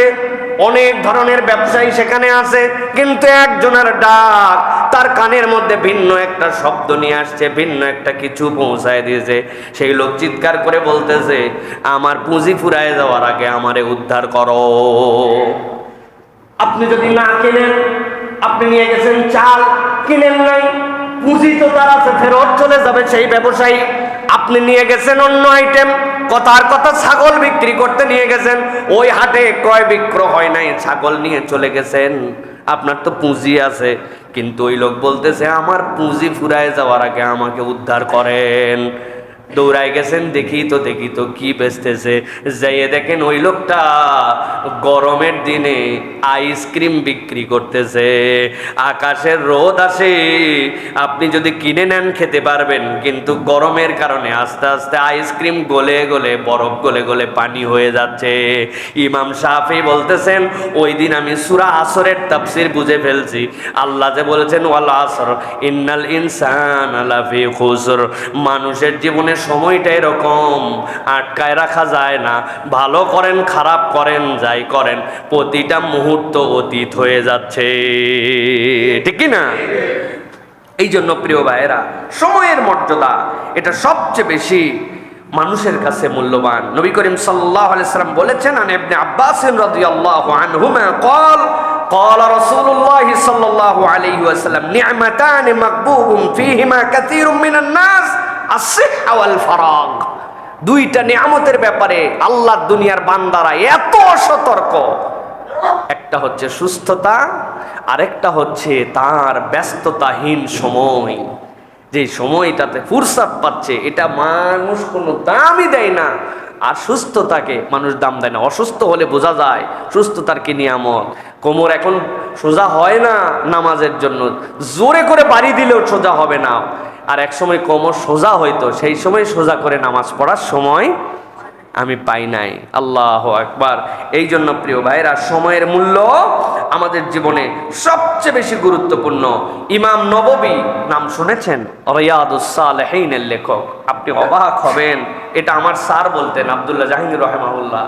মাত্র ৪৫ বছর জীবন পেয়েছেন। আহা, ৪৫ বছর, ৪৫ বছরের জীবনে ৪০টা গ্রন্থ রচনা করে গেছেন। স্যার বলতেন ৫০ বছর পার হলো সাইফুল্লাহ, কি করলাম জীবনে। ইমাম নবী ৪৫ বছর, আমার ৫ বছর আগে দুনিয়াতে চলেই গেছেন, এমন ৪০টা গ্রন্থ রচনা করে গেছেন, কিয়ামত পর্যন্ত এটার চাহিদা ফুরাবে না। সুবহানাল্লাহ। টাইম কিভাবে তারা কাজে লাগাইছেন। এই জন্য এক বাদশার সভায় একবার ঘোষণা দিলেন যে ৩টি প্রশ্নের উত্তর দিতে পারবে আমি তাকে পুরস্কৃত করব। বাদশা চিন্তা করছে এমন ৩ প্রশ্ন করবো, এগুলোর উত্তরই কেউ দিতে পারবে না। ১ নম্বর তিনি জিজ্ঞাসা করেছিলেন, বলো তো জীবনের সবচেয়ে গুরুত্বপূর্ণ সময় কোনটি? সবচেয়ে প্রয়োজনীয় মানুষকে? সবচেয়ে জরুরি কাজ কি? সবচেয়ে গুরুত্বপূর্ণ সময় কোনটি? সবচেয়ে জীবনের প্রয়োজনীয় মানুষকে? আর জীবনের সবচেয়ে জরুরি কাজ কি? যারা ছিল আশপাশে তারা নানান দিক চিন্তা ভাবনা করে তাদের উত্তর দিছে। কেউ বলছে জীবনের সবচেয়ে গুরুত্বপূর্ণ সময় আগামীকাল, কেউ বলছে জীবনের সবচেয়ে গুরুত্বপূর্ণ ব্যক্তিকে আপনি, রাজার থেকে গুরুত্বপূর্ণ ব্যক্তিকে হতে পারে। আবার যারা একটু ভয়ে ভয়ে ছিল তারা কেউ আস্তে সুস্তে করে বলছে বউ, যদি রাজার কথা শুনে বউ অখুশি হয়, টেনশনে বউয়ের নাম বলছে। কেউ কেউ বলছে সবচেয়ে জরুরি কাজ কি? ইবাদত। রাজা দেখছে এগুলো একটাও সুন্দর উত্তর আমার মনের মতো হয় নাই। হঠাৎ করে একজন লোক, যে খুব বেশি কথা বলতেন না, কিন্তু তিনি বলতেছেন যে রাজামশাই আমার দৃষ্টিতে তিনটা কথার উত্তর দিতে পারি, আপনি পুরো পরিষদ নিয়ে ভেবে দেখতে পারেন। তিনি বলছেন জীবনের সবচেয়ে গুরুত্বপূর্ণ সময় হচ্ছে ভবিষ্যৎ অনিশ্চিত, সেই হিসাবে এখন যে সময়টা যাচ্ছে ওটাই সবচেয়ে গুরুত্বপূর্ণ। আগামীকালকে আমি বাঁচবো কি মরবো, কালকে আমার কি হবে আমি জানি না, তো ভবিষ্যৎ আমার কাছে মূল্য কেমন হয়, এই মুহূর্তটুকুই যেটা তো অবস্থান করছে এটাই সবচেয়ে গুরুত্বপূর্ণ সময়। দাদা চিন্তা করছেন কথাটা ঠিক। সবচেয়ে প্রয়োজনীয় মানুষকে তিনি বলছেন আপনার পাশে এবং সামনে এখন যে, সেই হচ্ছে আপনার সবচেয়ে গুরুত্বপূর্ণ মানুষ। আপনি আপনার বউকে বলছেন সবচেয়ে গুরুত্বপূর্ণ, আপনি বউ পর্যন্ত নাও যেতে পারেন, কিন্তু আপনার স্ত্রী আপনার পাশে আছে, একজন যেই আপনার পাশে আছে সেই আপনার কাছে এই মুহূর্তে সবচেয়ে গুরুত্বপূর্ণ মানুষ আপনার জন্য। 3 নম্বরে বলেছেন যে বলতো যে সবচেয়ে বেশি জরুরি কাজ কোনটা? তিনি বলছেন সবচেয়ে বেশি জরুরি কাজ হচ্ছে মানব সেবা। কারণ ইবাদতের যত ধরন আছে, মানব সেবার থেকে গুরুত্বপূর্ণ ইবাদত আর কিছু হতে পারে না। সুবহানাল্লাহ। তিনি বললেন তুমি আমার চিন্তার দুয়ার উন্মুক্ত করে দিয়েছো। পাশের লোক এটাই হচ্ছে আমার জন্য এখন কাজের লোক।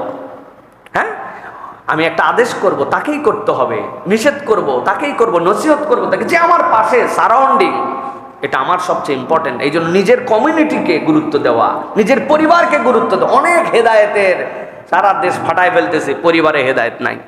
হ্যাঁ, ভবিষ্যতে এই করব, অনেক প্ল্যান, অতীতে আমার আব্বা এই করছিল, গল্পের শেষ নাই, কিন্তু নিজের উপস্থিত সময়কে মূল্যায়ন করি না। এটা আমাদের চরিত্র, ঠিক না ভাই? আর অনেক নামাজ কালাম পড়ি, এটা পড়তে হবে, কিন্তু মানব সেবা, মানুষের কল্যাণে নিজেকে একটু নিমজ্জিত রাখা। কেননা মানব কল্যাণ না করে গেলে আপনি মরে যাবেন, আপনার সব মরে যাবে, আপনি আর বেঁচে থাকবেন না দুনিয়ায়। একমাত্র মানব সেবার দ্বারা, আল্লাহর সৃষ্টির সেবার দ্বারা, এটা এমন ইবাদত আল্লাহ ওই ব্যক্তিকে বাঁচায় রাখেন। সুবহানাল্লাহ। খারাপ কাজে ব্যবহার হয় ডিনামাইট যুদ্ধক্ষেত্রে, কিন্তু এই ডিনামাইট আবিষ্কার করার কারণে কিন্তু নোবেল, যদিও সুদের টাকায় এই পুরস্কার দেয়, কিন্তু এই লোক বেঁচে আছে কেন? যেই কয়লা শ্রমিকরা 1000 দিন কাজ করে যেই পরিমাণ কয়লা ভেঙে এনার্জি ক্রিয়েট করার জন্য দিতে পারত, এক ডিনামাইট বিস্ফোরণে সেই 1000 শ্রমিকের 1000 দিনের কাজ এক মুহূর্তে হয়। এটা তার আবিষ্কার, এটা মানব কল্যাণ ছিল তার জন্য। ব্যবহার কি করতেছেন সেটা আপনার ভিন্ন বিষয়, তার নামটা কিন্তু রয়ে গেছে, নামটা রয়ে গেছে। এই জন্য এটা আমাদেরকে মনে রাখতে হবে, সময়ের মূল্যায়ন আমাদেরকে দিতে হবে। 6 নম্বরে সততা এবং আমানত, এইটা আমাদেরকে খুব বেশি ফোকাসড হতে হবে। সততা এবং আমানত। ইন্নাল্লাহা ইয়া'মুরুকুম আন তুআদ্দুল আমানাতি ইলা আহলিহা। আল্লাহ রাব্বুল আলামিন প্রত্যেককে দায়িত্ব দিয়েছেন আমানতদার হওয়ার জন্য। প্রিয় ভাইয়েরা, এটা হিউজ কনসেপ্ট, আমানতের কনসেপ্টটা হিউজ কনসেপ্ট। আমরা আমানতের কনসেপ্টের 50% বুঝি, 50% বুঝি না। আব্বা আম্মা আপনারে মাদ্রাসায় পাঠাইছে কি জন্য? বিগত সালের প্রশ্নগুলা কোনগুলা আসছে ওইগুলা চয়েস করে, মাল্টিপুল প্রশ্নগুলা কারেকশন করে, জোর জোর সাল বেজোর বেজোর সাল মিলায়ে মোটামুটি শর্টকাট একটা সাজেশন তৈরি করে পরীক্ষায় যেন আপনি পাস করতে পারেন। এই জন্য আব্বা আম্মা আপনারে মাদ্রাসায় পাঠাইছে, স্কুলে দিছে, ঠিক না ভাই? এটা কথা বলতেছেন না, ঠিক তো না? এটাই তো, এই জন্য পাঠাইছে না জ্ঞান অর্জন করার জন্য পাঠাইছিল? উনি জ্ঞান অর্জন বাদ দিছে। যে পরিমাণ ক্লাসে উপস্থিত থাকলে আপনার জন্য ওই পরীক্ষা দেওয়ার অ্যালাউ হয়ে যায়, এই পরিমাণ ক্লাসে যাওয়ার জন্য আপনারা পাঠাইছে, তাই তো না ভাই? আহা, আমানত বুঝি নাই। এই জন্য প্রত্যেক ক্ষেত্রে ছাত্র মনে করছে হ্যাঁ আমার কাছে 10 টাকা একজন দিয়েছিল ঠিকঠাক, এটাই একমাত্র আমানত নয়। আপনাকে কোম্পানি নিয়োগ দিছে এই টাইম থেকে এই টাইম পর্যন্ত কোম্পানিকে সার্ভিস দেওয়ার জন্য, ওটা আপনার জন্য আমানত। আপনি আরেকজনের 10 টাকা মেরে খান না, কিন্তু কোম্পানির কাজে টাইম মেরে খান, আপনি আমানতদার হতে পারেন নাই, আমি আমানতদার হতে পারি নাই। এটা আমানতের জায়গা, প্রত্যেকের এই কনসার্নের জায়গা আছে। মুরব্বী বলে কি জানেন, আমি রিটায়ার্ড, এই জন্য রিমোট চাপতে চাপতে উনি রিমোটের বাটন পর্যন্ত খোয়ায় ফেলছে। সারাদিন রিমোট, সারাদিন খবরের কাগজ পড়ে, কয় আমি অবসর। আরে মুসলমান অবসর কেমনে আছে? মুসলমান অবসর কেমনে আছে? উনি কোরআনে ঠন ঠনা ঠন, 2টা হাদিস তার নলেজের মধ্যে নাই, নতুন একটা সূরা নাই, নতুন আমল নাই, চার্জ নাই, তাহাজ্জুদ নাই, ইশরাক নাই, আওয়াবিন নাই, কিচ্ছু নাই। রিটায়ার্ড করছে। আমানত, আমানত তার জীবনের এই সময়টুকু ছিল, সেটা আমি পালন করি নাই। অতএব প্রত্যেকের ক্ষেত্রে আমানতদারিতা আছে প্রিয় ভাইয়েরা। আল্লাহ রাব্বুল আমিন বলছেন, জীবনের হিসাব মিলাতে যদি চাও আমানতদারিতার হিসাব মিলাও। আলাইকুম বিসিদক ফা ইন্না সিদকা ইয়াহদি ইলাল বির ওয়া ইন্নাল বিররা ইয়াহদি ইলাল জান্নাহ। সততা এটা তোমার কল্যাণ তোমাকে জান্নাতের দিকে নিয়ে যাবে, এর বাহিরে আর কোনো রাস্তা নাই। অতএব প্রিয় ভাইয়েরা, সততা এবং আমানতদারিতা এটা আমাদেরকে খুব বেশি মনে রাখতে হবে প্রিয় ভাইয়েরা। আব্দুর রহমান ইবনে আউফ, আমরা মুসলমানরা খালি গল্প করি যে আমাদের মনে হয় কোনো বড় লোক হওয়া যাবে না, কিন্তু আব্দুর রহমান ইবনে আউফকে আল্লাহ রাব্বুল আলামিন সততার কারণে আসার পর আব্দুর রহমান ইবনে আউফের সাথে নবীজি একজনের বন্ধুত্ব বাতায় দিয়েছেন।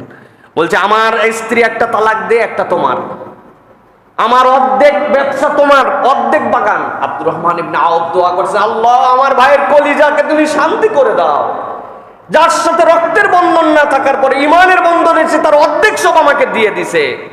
কিন্তু ভাইজান, আপনার সম্পদ সব আমি নিয়ে আবার আপনার কাছে রেখে দিলাম, আপনি আমাকে একটু বাজারের রাস্তাটা দেখায় দেন। আব্দুর রহমান ইবনে আউফ গেছেন, বাজার থেকে একজনের থেকে কিনছেন, কিনে বলছেন বিকালবেলা টাকা শোধ দিয়ে দিব, তুমি আমারে বাকিতে পণ্যটা দাও। বাকিতে পণ্য নিয়ে আবার ব্যবসা করছেন, ব্যবসা করে ওই বিকালবেলা ওর টাকা শোধ দিয়ে যা হয়েছে মুনাফা। এই রকম করে ব্যবসা করতে করতে আব্দুর রহমান ইবনে আউফের এমন সততার বিচক্ষণতা ছিল, উনি যদি ধুলাও কিনতেন সোনার মূল্যে বিক্রি করার মতো তার যোগ্যতা ছিল। মদিনা কেন, ইসলামের ইতিহাসে কোটি কোটিপতি সাহাবী যারা, আব্দুর রহমান ইবনে আউফ তার মধ্যে নিঃস্ব থেকে সততাই তাকে বড় করে দিয়েছে। সুবহানাল্লাহ বিহামদি। জীবনে এই ধানাই পানাই করেন নাই যে লোন নেওয়ার সময় নিয়ত করছে এটা দিব না, হ্যাঁ, লোন নেওয়ার সময় নিয়ত করছে এটা দিব না। ব্যাংকগুলোর অবস্থাকে দেখছেন না, কি করাপ্টেড করে ফেলছে তারা। একটা মানুষের কত টাকা লাগে? একজন খুব সাধারণ মানুষ আমাকে জিজ্ঞাসা করছে, হুজুর 1 কোটি টাকার চেক নিয়ে গেলে 500 টাকা 5000 টাকা দিতে পারে না, এইরকম ক্রাইসিসে ফেলছে। কারা? এই অসৎ মানুষেরা, যারা ব্যাংকের টাকাকে নিজের টাকা মনে করছে, নেওয়ার সময় ঘাপলামেজি করছে।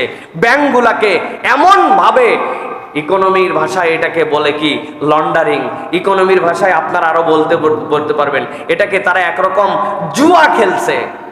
এই ব্যাংকের 200 কোটি টাকা তার ঋণ আছে, আরেক ব্যাংকের থেকে 500 কোটি নিয়ে 100 কোটি টাকা শোধ দিছে। দিয়ারা চিন্তা করছে যেই লোক এত আগের ঋণ এত আগে দিতে পারে, ওরাই গেম, মানি গেম করে আবার ওখান থেকে 1000 কোটি টাকা উঠাইছে। উঠায় ওই ব্যাংকে আবার 500 কোটি যেটা নিয়েছিল ওখানে 200 কোটি দিয়েছে। এই চ্যানেলের মধ্যে ঘুরাইয়া, ওর মধ্যেই মানি ঘুরাইয়া হাজার হাজার কোটি টাকা নাই করে দিছে। আর সবচেয়ে বেশি হাত দিছে ইসলামী ব্যাংকগুলাতে, কারণ এইগুলাতে সবচেয়ে বেশি সৎ সরল সহজ গরিব নিম্ন আয়ের মানুষের আমানত আছে, এদের হিম্মত কম, কে কি বলবে, এই জন্য ওইগুলা ব্যাংকে হাত দেয় না। স্ট্যান্ডার্ড চার্টার খায় নাই, দেখবেন যাই ইসিবিএল খায় নাই, অমুক তমুক ট্রাস্ট ব্যাংক কত বড় হিম্মত চলে তুমি খাও, খায় নাই, খাইছে এইগুলা ব্যাংক, এই জানোয়ার গুলা, ঠিক কিনা?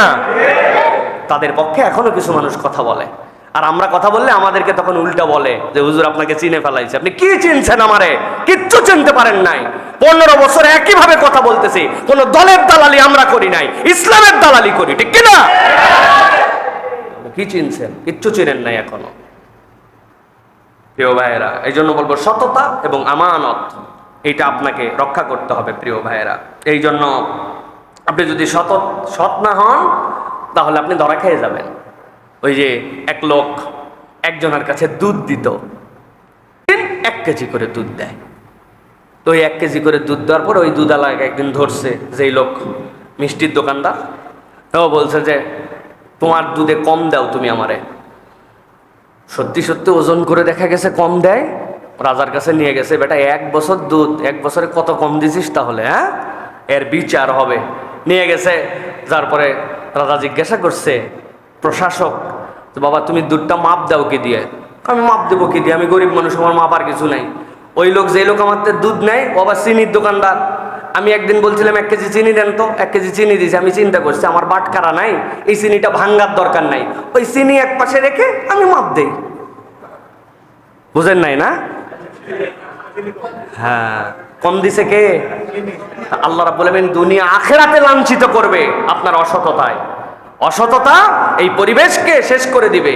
ইমাম নামাজ পড়ায়, ওয়াইলুল লিল মুতাফফিফিন, আপনি চোখের পানি ফেলে বলেন ইমামের তেলাওয়াত, আমাদের হাফেজ সাহেবের তেলাওয়াত শুনে কলিজাটা ফাইটে যায় একবারে। ওয়াইলুল লিল মুতাফফিফিন শুনে দোকানে যায় দেশি মসুর আর বিদেশি মসুর মিশ করে বিক্রি করে, ওজনে কম দেয়। আপনি বোতল নিয়ে যাবেন তেলের দোকানে, পাম্পে, পেট্রোল পাম্পে, সরকারের নিষেধ আছে বোতলে দাও। এই সরকারের কি নিষেধ আছে রে? আমি কি এটা দিয়ে আগুন লাগাবো নাকি? কোনো জায়গায় আমার প্রয়োজন থাকতে পারে না? আমার গাড়ির ইঞ্জিন ওভারহলিং করবে, ওই জায়গায় আমার অকটেন লাগবে, তুই বোতলে অকটেন দিবি না, আমি ইঞ্জিন কিভাবে কাজ করবো? আমি কি গাড়ি নিয়ে আসবো নাকি গ্যারেজ থেকে? একটু ঝামেলা আছে তো, বোতলে দিলে 1 লিটারের মাপ তো একটু কম হতে পারে, কিছু মনে করেন না। চিটিং বুঝছেন আপনি? পেট্রোল পাম্পের দোকানদারেরা বোতলে তেল দেয় না এই জন্য, কারণ ওদের মিটারে ঘাট, অথচ লিখে দিছে নামাজের সময় এখন কারবার বন্ধ, নামাজে চলে গেছে। এইরকম বদমাইশ অসৎ এই মানুষগুলা যদি জীবনের হিসাব মিলাতে চায়, কোনো দিকে মিলবে না। অতএব এখান থেকে আমাদেরকে বাস্তবে বেরোবে। 7 নম্বরে ধৈর্য ধরতে হবে। ধৈর্য নাই যার, তার অগ্রগামিতা হয় না। আল্লাহ রাব্বুল আলামিন বলেছেন, ইয়া আইয়ুহাল্লাযীনা আমানুস্তাঈনু বিস-সাবরি ওয়াস-সালাহ ইন্নাল্লাহা মা'আস-সাবিরিন। আল্লাহ ধৈর্যশীলদের সাথে আছেন। অতএব আপনাকে ধৈর্যের সাথে সামনে এগোতে হবে। ধৈর্যের 2টা লেয়ার মনে আছে কিনা আপনাদের? আস-সাবরুল উলিয়া, আস-সাবরে সুগরা, 2টা জিনিস আছে। সবরে সুগরা সবাই করি, অসুস্থ হয়ে গেছি, হ্যাঁ ঠিক আছে আল্লাহ ভরসা, একটু আয় রোজগার খারাপ চাল্লাই দিবে, এই সবর সবাই করে।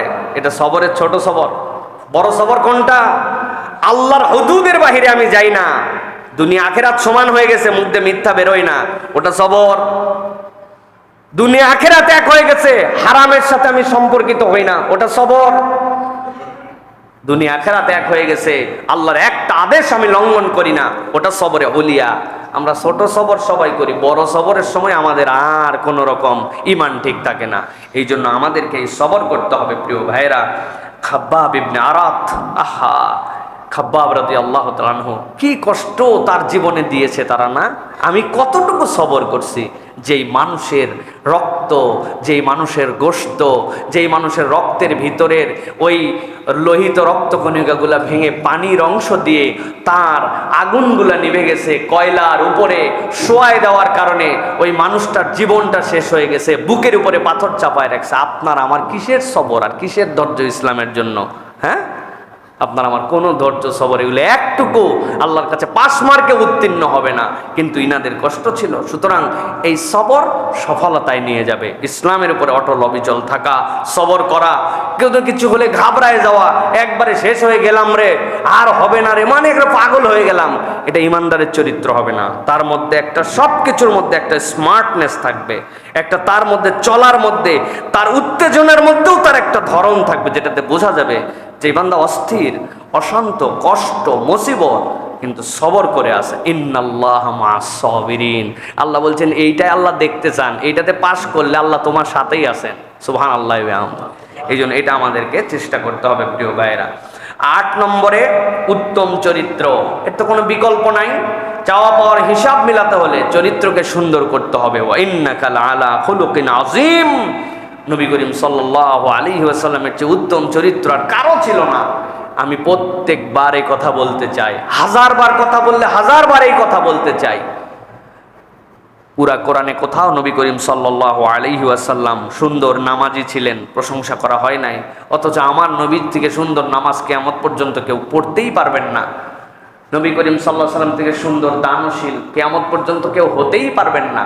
অথচ কোনো জায়গায় এটা বলা নাই। আমার নবী করিম সাল্লাল্লাহু আলাইহি ওয়াসাল্লাম বলেছেন, খুযু আন্নী মানাসিকাকুম, আমার তো হজ শিখে নাও। অথচ হজের প্রশংসা নবীজির করা হয় না। কিয়ামত পর্যন্ত সুন্দর হজ নবীর মতো কেউ করতেই পারবে না। কিন্তু প্রশংসা কিসে আসছে? ওয়া ইন্নাকা লাআলা খুলুকিন আযীম, আপনাকে এক মহান চরিত্রের উপর অধিষ্ঠিত করা হয়েছে। অতএব ইমানদারের লাগবে চরিত্র, ইমানদারের লাগবে সবচেয়ে সুন্দর আখলাক, তার আচার আচরণ, কথাবার্তা, চলা ফেরা, পরিবার, সমাজ, আমল, আখলাক সবকিছুর মধ্যে তার চরিত্রের বহিঃপ্রকাশ থাকবে। এই মানুষগুলি, এই জিনিসটাই হচ্ছে আল্লাহ রাব্বুল আলামিন ইন্না মিন খিয়ারিকুম আহসানাকুম আখলাকা, তোমাদের মধ্যে সর্ব উত্তম সে যে আচরণে উত্তম, চরিত্রে উত্তম। নবী বলছেন এইটাই উত্তমের মানদণ্ড। তোমার চরিত্রটা কিরকম? ইমানদারের চরিত্র এখন কিরকম ভাই বুঝি না আমরা? কিরকম চরিত্র? টিপিক্যাল চরিত্র, একদম একটা কমপ্লেক্স চরিত্র আমাদের মধ্যে। সরলতা চলে গেছে, টাউট বাটপাটিতে ভরে গেছে, চালাকি যেন আমার বেশভূষা, আমার উগ্রতা, আমার রূঢ়তা, আমার উত্তেজনা, এইগুলাই যেন আমাদের স্টাইল। অথচ ইমানদারের এটা চরিত্র নয়। সব জায়গায় তার একটা উত্তম আখলাক থাকবে। আমাদের বাচ্চা কাচ্চাকে দেখে মানুষ বেয়াদব বলে, বেয়াদব, তার চুল কাটা দেখে বেয়াদব বলে, তার ফুট স্টেপ দেখে বেয়াদব বলে, তার নামা ওঠা দেখে বেয়াদব বলে, তার রেস্টুরেন্টে বসে আলাপ করা দেখে তাকে বেয়াদব বলে, হ্যাঁ, তার স্কুল থেকে আসা চলাফেরার সময় তাকে বেয়াদব বলে। কেন? কারণ আমরা আমাদের উত্তম চরিত্রের জায়গাটা হারায় ফেলছি। উগ্রতা, রূঢ়তা, কেমন জানি একটা আচরণ, এটা ইমানদারের চরিত্র হতে পারে না প্রিয় ভাইরা। অতএব এখান থেকে আমাদেরকে বেরোতে হবে প্রিয় ভাইরা। উত্তম চরিত্রের নজির নবীজি সাল্লাল্লাহু আলাইহি সাল্লাম দেখাই গেছেন। আনাস রাদিয়াল্লাহু তাআলা তার ছোট্ট খাদেম, তিনি বলছেন নবী আমার কোনো কাজে কোনোদিন উফ আনাস এইটুকু নবীজি বলেন নাই। সুবহানাল্লাহ, কোনো দিন বলেন নাই উফ আনাস কি করলে তুমি, এইটুকু রাসূলুল্লাহ সাল্লাল্লাহু আলাইহি সাল্লাম বলেন নাই। তাহলে আনাস রাদিয়াল্লাহু তাআলা কেমন মানুষ ছিলেন, নবী করিম সাল্লাল্লাহু আলাইহি সাল্লাম কেমন মানুষ ছিলেন। অথচ আমাদের আচরণগুলা উফ না, মানুষ বিরক্তিতে বদদোয়া করে মানুষের পিছনে, মানুষের আচরণের কারণে মানুষকে বদদোয়া করে। এটা আল্লাহ রাব্বুল আলামিন যেন আমাদেরকে হেফাজত করে প্রিয় ভাইয়েরা। উত্তম। এরপরে 9 নম্বর যেটা বলবো সেটা হচ্ছে দোয়া এবং ইস্তেগফার। এই দোয়া এবং ইস্তেগফার যদি না থাকে তাহলে আমাদের জীবনে আমরা সফল হতে পারবো না। সূরা নূহের মধ্যে আল্লাহ রাব্বুল আলামিন বলেছেন ফাকুল তুস্তাগফিরু রাব্বাকুম ইন্নাহু কানা গাফফারা ইউরসিলিস সামা আলাইকুম মিদরারা। আল্লাহ রাব্বুল আলামিন বান্দাদের জন্য বলেছে ইস্তেগফার করো। এই ইস্তেগফার তোমাদের জন্য আসমান জমিনের দুয়ারগুলোকে খুলে দিবে, তোমাদেরকে আল্লাহ রাব্বুল আলামিনের সকল সাহায্য পৌঁছায় দিবে। হযরত হাসান বসরির কাছে এসে একজন বলছে, হাসান বসরি আমার তো আবাদে বরকত হয় না, ইস্তেগফার করো। আরেকজন আসছে বলছে আমার তো সন্তান হয় না, ইস্তেগফার করো। আরেকজন এসে বলছে যে আমার অসুস্থতা সারতে, ইস্তেগফার করো। পাশের একজন বলল কি একই ওষুধ দিচ্ছেন, বুঝলাম না তো। জমি জমার ফসল না হয় ইস্তেগফার, বাচ্চা হয় না ইস্তেগফার, শরীর খারাপ ইস্তেগফার, কি বলে আমি কি করব? আল্লাহ রাব্বুল আলামিন তো কোরআনুল কারীমের মধ্যে বলেছেন ওয়ায়ুমদিদকুম বিআমওয়ালিন ওয়া বানিনা ওয়া ইয়াজআল লাকুম জান্নাতি ওয়া ইয়াজআল লাকুম আনহারা। তোমার ইস্তেগফার তোমার জন্য জান্নাত, তোমার জন্য নহর, তোমার জন্য সম্পদ, তোমার জন্য সন্তান, সবগুলোতে আল্লাহর নিয়ামত দান করে দিবে। সুবহানাল্লাহ। ইস্তেগফার মানে কি? আল্লাহর কাছে ফেরত চলে আসা, অতীতের জন্য ক্ষমা চেয়ে আল্লাহর কাছে সরি বলা, এমন সরি বলা যেই সরি আল্লাহ কবুল করে নেন। নবী করিম সাল্লাল্লাহু আলাইহি সাল্লাম কোনো গুনাহ খাতা নাই, সেই নবী আকরাম সাল্লাল্লাহু আলাইহি সাল্লাম 70-এর উপরে ইস্তেগফার করতেন, কিন্তু আমরা আমাদের ইস্তেগফার করি না। নবী করিম সাল্লাল্লাহু আলাইহি সাল্লাম একবার খরা হলো মদিনায়, নবী করিম সাল্লাল্লাহু আলাইহি ওয়াসাল্লাম লোকজনের অভিযোগ শুনলেন, তিনি মেম্বারে উঠে আল্লাহর কাছে দোয়া করলেন। এমন দোয়া করলেন মেম্বার থেকে নামার আগেই কঠিন বৃষ্টি শুরু হয়ে গেল। নবী করিম সাল্লাল্লাহু আলাইহি ওয়াসাল্লাম তখন শুধু একটা কথা বলতেছিলেন, ইস্তেগফার করো, ইস্তেগফার করো, ইস্তেগফার করো, আল্লাহ তোমাদের রিজিক বাড়ায় দিবেন, রিজিক আল্লাহ বাড়ায় দিবেন। অতএব প্রিয় ভাইয়েরা, আস্তাগফিরুল্লাহল আযীম, আস্তাগফিরুল্লাহ। ইস্তেগফারের অনেকগুলো ধরন আছে। আমার ইচ্ছা আছে যে 10টা ইস্তেগফার কোরআনে এসেছে, এই 10টা ইস্তেগফারের উপর আলাদা একটা খুতবা দেবো ইনশাআল্লাহ। রেডি হলে ইনশাআল্লাহ খুতবা দেবো আপনাদের জন্য ইনশাআল্লাহ, যে ইস্তেগফারের গুরুত্ব এবং প্রকরণটা কিভাবে, আল্লাহ ঠিক কিভাবে বান্দার কাছে ইস্তেগফারটা ডিজায়ার করেন, আল্লাহ 10টা আয়াতের মধ্যে এটার বর্ণনা দিয়েছেন।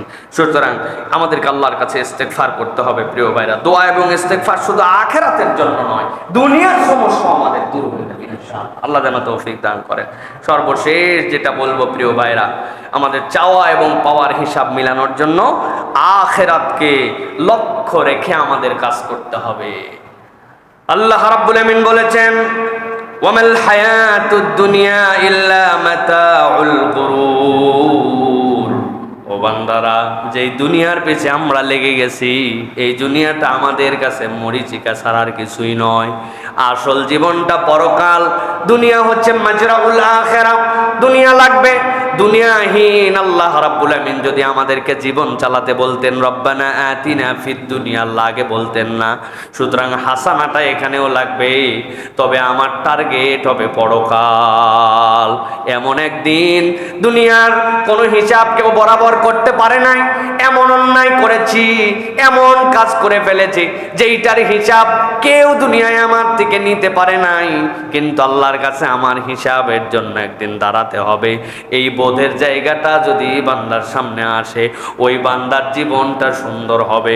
এই জন্য আল্লাহ রাব্বুল আলামিন দুনিয়ার মানুষকে বারবার সতর্ক করে দিয়ে বলেছেন, এমনভাবে দুনিয়ার পিছে লেগে যেও না যে এই দুনিয়ায় তোমার সব।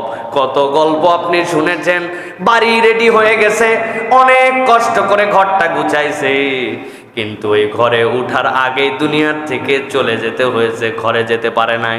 আছে না?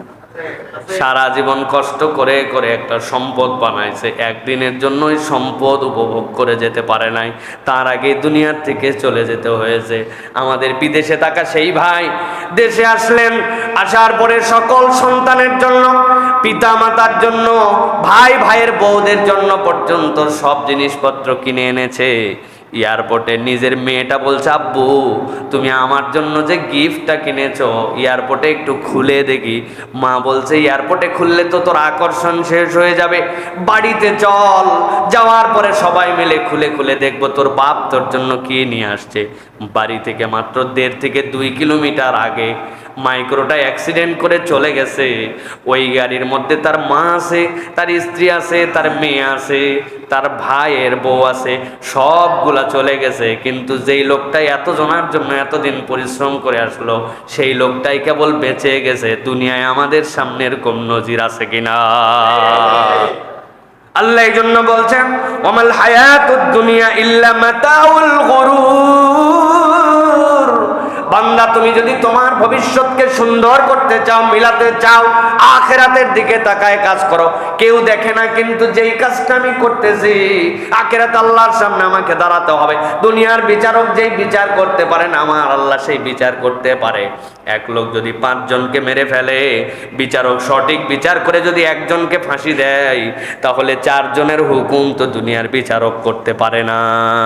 তাহলে ওই বিচারটা যেই ময়দানে হবে, সেইটাই হচ্ছে পরকালের ময়দান।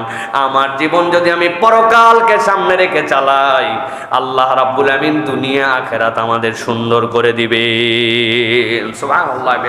এই জন্য প্রিয় ভাইরা, ওসমান রাদিয়াল্লাহু তাআলা আনহু আশারায়ে মুবাশশারাদের একজন, জান্নাতের ঘোষণা পাওয়ার পরেও কবরের পাশে যে কাঁদতেন, সহিহ হাদিস দ্বারা আসছে, কাঁদতেন, যা এই কবরে আমার কি হবে।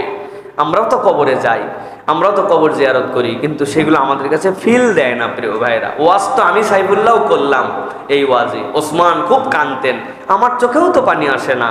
আমরা সবাই দুনিয়া দুনিয়া নিয়ে আসে। এই জন্য পরকালের জীবনটা, আখিরাতকে লক্ষ্য রাখা, দোয়া, ইস্তেগফার, উত্তম চরিত্র, ধৈর্য, সততা এবং আমানত, সময়ের মূল্যায়ন, সালাত, সাথে বলেছি আপনাদের কাছে আমাদের জন্য ইলম অর্জন।